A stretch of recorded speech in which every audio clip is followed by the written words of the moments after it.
Yo, what's going on everybody? It's your boy Naruto Explain here, bringing you guys another review for Sasuke Retsuden's manga. And now that chapter 8.2 is done in the books, today's chapter has quite a few tweaks in it that we didn't see in the anime version of the story that I was very pleasantly surprised to see. And because of the pacing, I think we're going to see a proper fight in the next chapter between Sakura and Jiji. And with Sasuke taking down Zansuru, I think we're going to see the full way that Sasuke was able to deceive him, because those seeds have been planted in this chapter itself, which you can read the chapter itself in full over on Viz Media's website, or you can go over to Manga Plus if you prefer reading the chapter in a vertical manner. Though because we have double spreads for this, I highly recommend the Viz version. With the initial thoughts out of the way, let's back things up a bit and let's dive into the review itself. So the chapter opens up where the last one left off, where Sasuke's susanoo is wrapped around Minnow and staring down at the dragon beasts that are approaching them. Sasuke's sharingan is absorbing their movements, and being the calculated man that he is, Sasuke comes up with a plan right away that uses the least amount of chakra but yields the fastest results to take out the dragon beasts in a very efficient manner. He tells Minnow to wait until the dragon beasts begin to attack before leaving the protection of his susanoo, and once they do, Sasuke immediately speed blitzes them and he slices off all their heads, and before their heads even hit the ground, Sasuke places his sword in his mouth and he leaps up into the air, and a ceiling tattoo appears on his wrist, which allows him to summon 8 kunai to his fingers, and Sasuke hurls them all at the remaining dragon beasts, all before the other dragon beast heads are hitting the ground, which people saying they miss when Naruto's story had ninja elements and ninjas doing ninja things with deception and trickery. That should check off some of those boxes for you. After Sasuke lands on the ground, a giant T-Rex suddenly appears and almost crushes him, but he rolls out of the way and Sasuke's eyes widen for a second as Minnow is crushed by the T-Rex, which leads to Zansuru having a very ill-informed commentary where he assumes that Minnow is at a disadvantage and that Sasuke has overstepped his bounds, but Jiji corrects him and says that he doesn't know what Sasuke is capable of and that he should not underestimate him, and by extension he shouldn't underestimate Minnow, because the beast that were summoned is directly fueled by the chakra of the summoner, which means that all these dragon beasts, their chakra is linked to Jiji's chakra, which that says a lot about Jiji's chakra reserves, and Minnow is linked to Sasuke's chakra, which leads to that double spread where Minnow easily one-shots the giant T-Rex with the same effort that Sasuke would, which is basically no effort at all. When Zansuru sees how much power Minnow and by extension Sasuke possesses, he scolds Jiji for not telling him about Sasuke's true power sooner, which, as a reminder, Jiji is a Sand Shinobi, so the name Sasuke Uchiha would mean something to him, but Jiji is already looking ahead at the next problem because Sakura is now on the battlefield, and Jiji realizes that Sakura is a lot stronger than she let on in the past. With one hit, she sends a 3,000-pound dragon beast flying with one punch all the way through the prison wall, destroying the wall on impact, and the beast continues flying even after going through the wall itself, and that leads to Jiji's attention shifting over towards Sakura, realizing that he's got the task of dealing with a woman that possesses this much destructive force in one of her chakra enhanced attacks, and his line of thinking when dealing with her is that he's gonna rely on his poison. However, Jiji, upon pursuing Sakura, realizes that she's beginning to move beyond the perimeter, and Jiji gives chase with the intention of stopping her, which totally means that he's taken the bait for the trap that Sakura's laid down for him, which again, for the people saying that they miss when ninja did ninja things and trickery, this is prime deception and ninja trickery at work here, which makes up for not seeing Sakura's fire release jutsu being used, because Sasuke taught her fire release because they're married, and because she's now part of the Uchiha clan via the marriage. It's expected for her to know fire release. Kind of a shame we didn't see that, but we'll discuss that at a later point in time. Meanwhile, Zansuru has now fallen into Sasuke's trap, where Zansuru attempts to take on Sasuke, and he lets the smug expression on Sasuke's face get to him, with Zansuru reflecting on his first encounter of Sasuke and how he warned Sasuke not to step out of line, and you see the way Sasuke is beginning to get under his skin very quickly with how he's leaning forward shouting at Sasuke, while Kimura Shingo uses the flashback in a creative way. So instead of having that on its own panel, he has the flashback being shown in the background, which is basically blending the past events with the present, where you see Zansuru snapping. Very creative handling right there. Sasuke says absolutely nothing, but instead he watches on very silently with his Sharingan activated like the predator that he is, knowing that Zansuru isn't just outmatched, match, but he's also facing someone who's outsmarted him in every possible way without Zansuru even realizing it, akin to a chess master having already set up the checkmate without his opponent even realizing the game is over. Zansuru commands what appears to be the Naruto versus version of an Argentinosaurus, which is the heaviest dinosaur recorded in history, weighing in at 83 tons, which is 182,984 pounds and over 115 foot tall. To begin moving forward with the attack on Sasuke, Sasuke asks what is Zansuru up to as he sees all the dragon beasts begin to assemble at Zansuru's command, but Sasuke with his Sharingan quickly realizes the truth that Zansuru doesn't, which is that someone with the chakra reserves of an average person can't hope to command an army of Edo Tensei summons with this large of a scale and for an extended period of time, and Sasuke's Sharingan is trained on Zansuru at the end of the chapter, which, as a reminder, Sharingan can see chakra as a color, which is how Sasuke would know that information, and Sasuke knows that this battle isn't something he has to win with complete annihilation of the enemy forces. He just needs to outlast the enemy until the chakra extends too much and the control is lost, and then at that point he can become an agent of chaos and start picking off the dragon beasts in a way to where they're not being controlled, which makes them easier to handle. But having to deal with an Argentinosaurus in any type of a battle setting is something that Sasuke likely isn't looking forward to. Now, you might be wondering, why doesn't Sasuke just bust out his perfect Susanoo? This seems like the perfect opportunity to do so, right? Since the perfect Susanoo looks like it's about the same 115 feet in height and is more than powerful enough to just hit that Argentinosaurus with a giant stunner or haluva kick right to the face whenever it feels like it. Well, in the novel, Sasuke, due to being in the prison and there still being prisoners in the area, both of the prison yard as well as still running away from the prison itself, doesn't want to whip out a Susanoo in order to contain the scope of its destruction, similar to how Naruto did when he used the Rasen Shuriken lava release version against Delta. He made sure to curve the attack upwards so that it goes off into the sky, because the Hokage's private training grounds are literally next door to the academy, which is why that jutsu and the Rasengans he used in combat contained the destructive output. That way there will be no damage done to the surrounding area. Sasuke's doing a very similar thing here, only using a partial Susanoo and trying to keep up the battle isolated in one area, because that's the only way he's going to be able to protect those that he's trying to buy time to escape. The other thing that we see here is both Sasuke and Sakura are playing the long game by using arrogance and ignorance of their enemies against them here.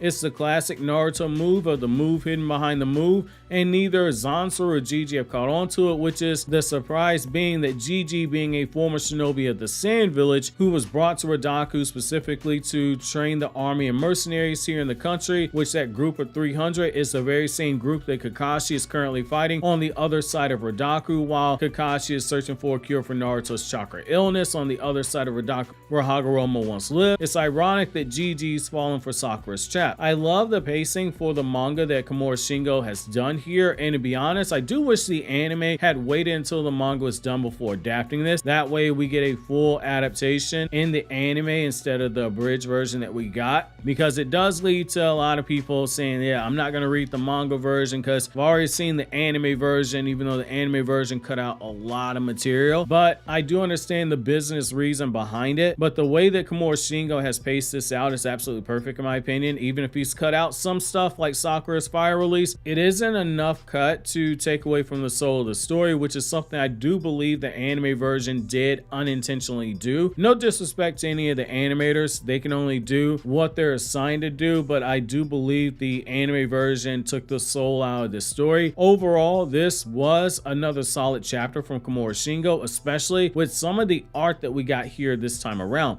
My question to you guys is, what did you think of Sasuke using more ninja tactics in the manga version of this battle versus the anime version? Which version do you prefer? While you think that over, click here to watch the Black Clover Chapter 355 review on Kryptonian Saiyan.